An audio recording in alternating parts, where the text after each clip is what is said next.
Hi everyone! Ang pag-uusapan natin ngayon is Grade 10 Math, Quarter 1, Module 3, Geometric Sequence. Okay? So before tayo mag-proceed sa next lesson natin, pag-aralan muna natin or i-review muna natin ang ating Module 3. Titingnan natin kung naintindihan ba talaga natin kung ano ang geometric sequence at kung ano ang difference ng geometric sequence at arithmetic sequence. Meron tayong mga questions dito. So write GS for geometric sequence and AS for arithmetic sequence. If the sequence is arithmetic sequence, give a common difference. And if the sequence is geometric, give the common ratio. Again, i-review natin ng konti. So, ang pagkuha ng common difference is ang first term or ang second term minus the first term. Tapos third term minus the second term. So, ganun ang pagkuha ng common difference. At ang pagkuha naman ng common ratio, second term divided by the first term, and then third term divided by the second term, and then fourth term divided by the third term, and so on. Okay? So, ganun ang pagkuha ng common ratio. Ang pag-identify naman ng sequence, masasabi mo na geometric sequence siya kapag meron siyang common ratio. Masasabi mo rin na arithmetic sequence siya kapag meron siyang common difference. Okay, so sagutan natin ang mga questions natin. So number 1, 3, 9, 27, 81. Okay, so ngayon is titingnan natin kung ang sequence ba na ito is an arithmetic sequence or a geometric sequence. Kung arithmetic sequence siya, ibigay natin ang common difference. At kung geometric sequence naman, ibigay natin ang kanyang common ratio. Okay, so ano kaya ang gagawin natin? That is 3, 9, 27, 81. Okay, so aalamin muna natin kung meron ba siyang common difference. So, common difference is second term minus the first term. So, common difference ang second term is 9 minus the first term na 3. So, D is equal to 9 minus 3 is 6. Okay, so another naman, C, third term naman minus the second term. So, common difference is equal to ang third term natin is 27 minus the second term na 9. So, difference, 27 minus 9 is equal to 18. Magkapareho ba ang kanilang common difference? 6 at 18? Hindi. So, therefore, ang first sequence natin, hindi natin siya matatawag na arithmetic sequence. Okay, so itry natin hanapin ang kanyang common ratio. Again, sa pagkuha ng common ratio, second term divided by the first term. So, ratio is equal to second term is 9 divided by the first term na 3. So, ratio is equal to our common ratio, 9 divided by 3 is 3. Okay, so third term naman tayo at sa second term. So, common ratio third term is 27 divided by the second term na 9. So, common ratio 27 divided by 9 is 3. So, nakita nyo, meron silang magkapareho na common ratio. So, therefore, ang sequence natin, ang ating first sequence na 3, 9, 27, at 81 is a geometric sequence. So, isulat natin si GS dito. GS, pagkatapos ano yung common ratio nila? Positive 3. Okay, so ito na yung sagot natin sa ating first sequence. Number 2 naman tayo. So, ang number 2 natin is 1, 2, 3, 4, 5, 6. Okay, so first, kunin natin ang common difference. Second term minus the first term. So, common difference, second term is 2 minus the first term na 1.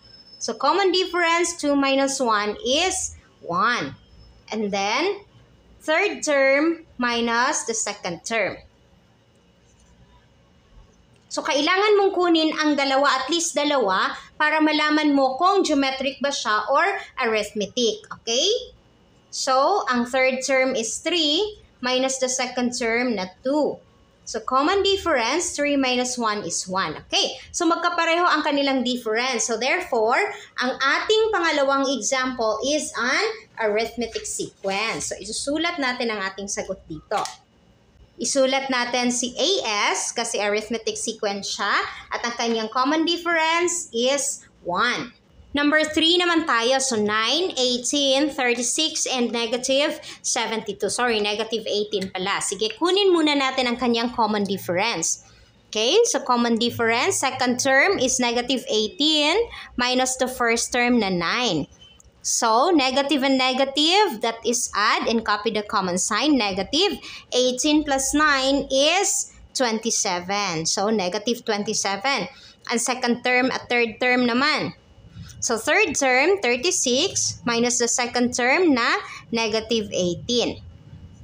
So, 36, negative times negative is positive 18. So, D, 36 plus 18 is equal to 54. Magkapareho ba? Hindi. Okay, so i-try natin ang common ratio. So, common ratio, second term, negative 18 divided by the first term na 9. So, negative 18 divided by 9 is negative 2. Okay, so si third term naman, 36 divided by the second term na negative 18. So, ratio, 36 divided by negative 18 is negative 2. Okay? So, pareho ang kanilang common ratio. So, therefore, ang ating number 3 is a geometric sequence. Yan. So, geometric sequence siya at ang kanyang common ratio is negative 2. Okay. Number 4, 4, 8, 12, 16, and 20. Kunin ulit natin ang common difference. Second term minus the first term. So, 8 minus 4. Common difference, 8 minus 4 is 4. So, si third term naman at si second term. Third term is 12 minus the second term na 8. Common difference, 12 minus 8 is 4. Okay, so magkapareho ang kanilang common difference. So therefore, ang ating number 4 is an arithmetic sequence. Okay, so AS and then ang kanilang common difference is 4. Number 5 naman tayo, 23, 18, 13, 8, and 3. Okay, so kunin muna natin ang common difference. So second term is 18 minus the first term na 23. Common difference, 18 minus 23 is equal to negative 5. Okay, so another third term is 13 minus the second term na 18. So, common difference, 13 minus 18 is negative 5. Okay, so pareho ang kanilang difference. So, therefore, meron silang common difference at ang ating example number 5 is an arithmetic sequence. So, AS and then ang common difference is negative 5. Number 6, 8, negative 24, 72, and negative 216. Okay, so common difference muna ang kunin natin. So second term, negative 24, minus the first term na 8. Common difference is negative and negative. Add, copy the common sign. 24 plus 8 is equal to 32. Okay, so third term and second term naman. Third term is 72 minus second term na negative 24. So, 72, negative and negative, positive 24. So, common difference, 72 plus 24. So, 2 plus 4 is 6, 7 plus 2 is 9, 96. Okay, so hindi sila magkapareho. So, punta tayo sa ating common ratio. Okay, so punta tayo sa common ratio. Second term divided by the first term. So second term is negative 24 divided by the first term na 8. So common ratio, negative 24 divided by 8 is equal to negative 3. And then third term, 72 divided by the second term na negative 24. So common ratio, 72 divided by 24 is, or negative 24 is negative 3. Okay? So, meron silang common difference na negative 3. So, therefore, ang example number 6 natin is a geometric sequence. At ang kanyang common difference, or kanyang common ratio rather, is negative 3. So, geometric sequence and negative 3.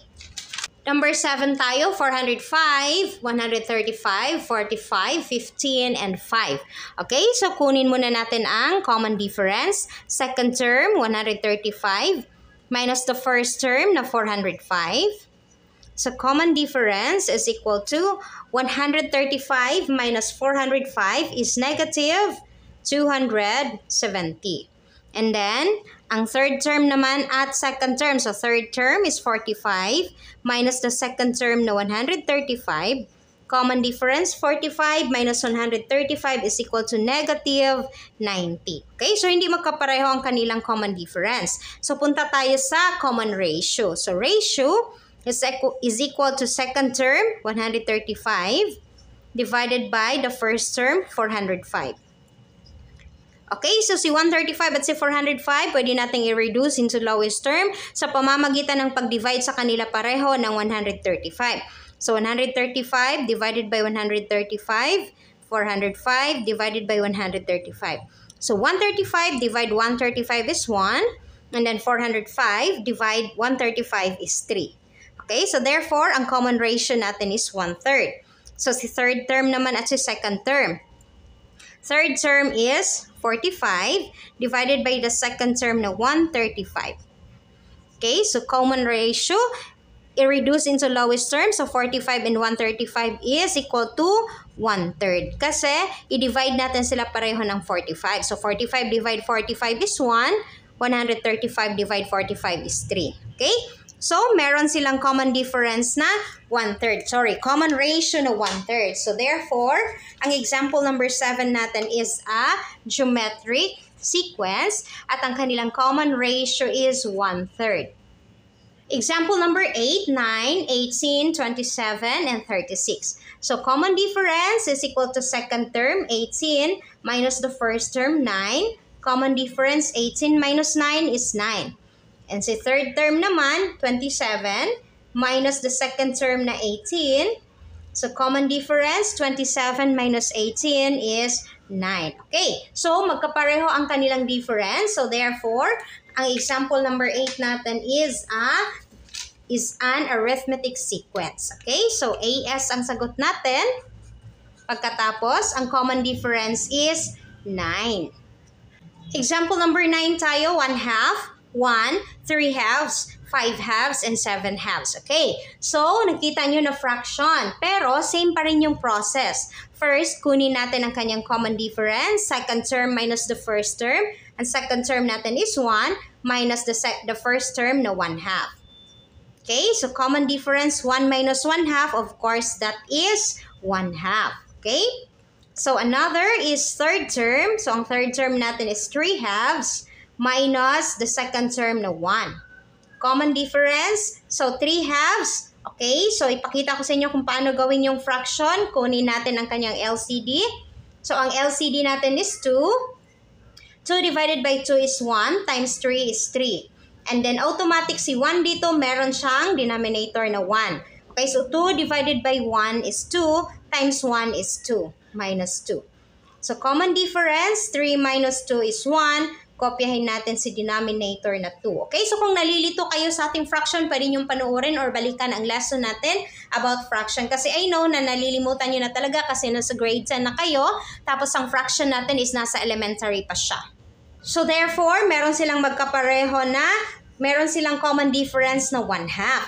So therefore, ang example number 9 natin is an arithmetic sequence at ang kanilang common difference is 1/2. Example number 10 tayo, 1/2, 1/4, 1/8, 1/16, and 1/32. Okay. So, common difference again ang kukunin natin. First term minus the second term minus the first term. So, ang second term is 1/4 minus the first term na 1/2.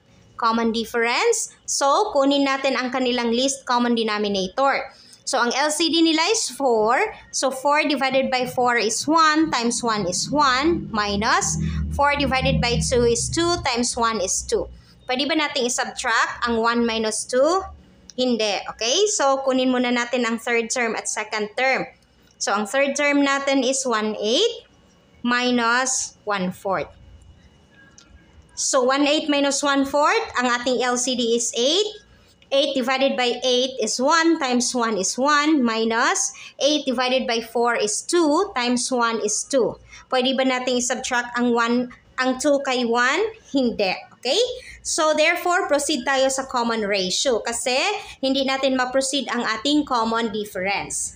Again ha, kung nalilito kayo sa ating fraction, so balikan nyo ang ating lesson about fraction kasi nasa elementary pa talaga yon, and then ngayon is grade 10. Grade 10 na kayo, I know na parang nakakalito siya ng konti.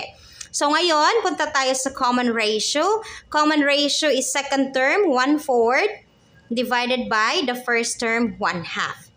Okay, so common ratio, kapag nag-divide tayo ng fraction, ang gagawin natin, pwede natin gamitin ang butterfly method. Okay, so butterfly method, ibig sabihin ganito, kaya tinawag siyang butterfly method. Pagkatapos, i-multiply niya siya. So 1 times 2 is 2 over 1 times 4 is 4. So common ratio, 2 over 4 is 1/2. I-reduce natin siya into lowest term. Kasi si 2 at si 4, i-divide natin pareho sa 2. So 2 divide 2 is 1, 4 divide 2 is 2. Okay? So that's why ang kanilang common ratio is 1/2. Punta naman tayo sa third term at second term. So ang third term natin is 1/8 divided by the second term na 1/4. Okay, so again, kapag division of fraction, pwede natin gamitin ang butterfly method and then i-multiply natin sila. So 1 times 4 is equal to 4, and then 1 times 8 is equal to 8. So common ratio, 4 over 8, i-reduce natin into lowest term, pwede natin silang i-divide pareho sa 4. So 4 divided by 4 is 1, 8 divided by 4 is 2, okay? So ang common ratio is 1/2. So therefore, ang example number 10 natin is a geometric sequence kasi meron silang common ratio na 1/2, okay? 1/2. Okay, so madali lang, di ba? Madali lang i-identify kung ang sequence ba na given is an arithmetic sequence or a geometric sequence. Kapag arithmetic sequence, alam na natin kung paano kukunin ang common difference. At kapag geometric sequence naman, alam na natin kung paano kukunin ang kanilang common ratio. That's all for today's video, guys. Sana may natutunan kayo sa ating lesson for today. See you on our next lesson. Bye!